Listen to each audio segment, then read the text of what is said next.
પોરબંદરમાં જલારામ જયંતિ નિમિત્તે સામાણી અને મોરજરિયા પરિવાર દ્વારા બ્લડ ડોનેશન કેમ્પનું આયોજન કરવામાં આવ્યું હતું, જેમાં 100થી વધુ રક્તની બોટલો એકત્રિત થઈ હતી। પોરબંદરમાં આજે જલારામ જયંતિની વિવિધ કાર્યક્રમો દ્વારા ઉજવણી કરવામાં આવી હતી।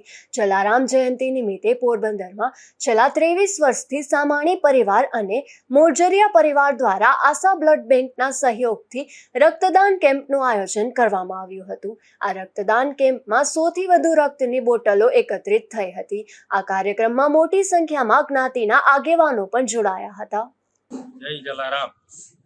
જલારામ જયંતિના પાવન દિવસે મહા રક્તદાન કેમ્પનું આયોજન કરેલ છે જે નરસિંહ મહેતી હોસ્ટેલમાં રામ મંદિરની પાસે સર્વને દાતાને વિનંતી છે કે બ્લડ ડોનેટ કરવા આવો। છેલ્લા 23 વર્ષથી આ આયોજિત છે આ પ્રોગ્રામ, જેને સહકાર આપવા વિનંતી। જય જલારામ। સામાણી અને મોરજરિયા પરિવાર તરફથી આ આયોજન કરવામાં આવે છે।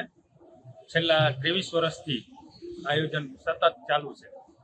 આશા બ્લડ બેંક દ્વારા રક્તદાનમાં થયેલ રક્તને થેલેસેમિયા પીડિત બાળકો તેમજ સગર્ભા મહિલાઓને વિનામૂલ્યે આપવામાં આવશે। આ રક્તદાન કેમ્પના સમગ્ર આયોજનને સફળ બનાવવા લલિતભાઈ સામાણી, રમેશભાઈ સામાણી, પ્રફુલભાઈ મોરજરિયા, કેયુરભાઈ જોશી, કે સામાણી, રજનીભાઈ સામાણી, નીતેશભાઈ મોરજરિયા, દિલીપભાઈ ગંધા, મિલનભાઈ પઠાણ, મિલનભાઈ પલાણ, વિજયભાઈ મોનાણી, રામભાઈ ચૌહાણ અને વિનય સામાણી સહિતની ટીમે જહેમત ઉઠાવી હતી।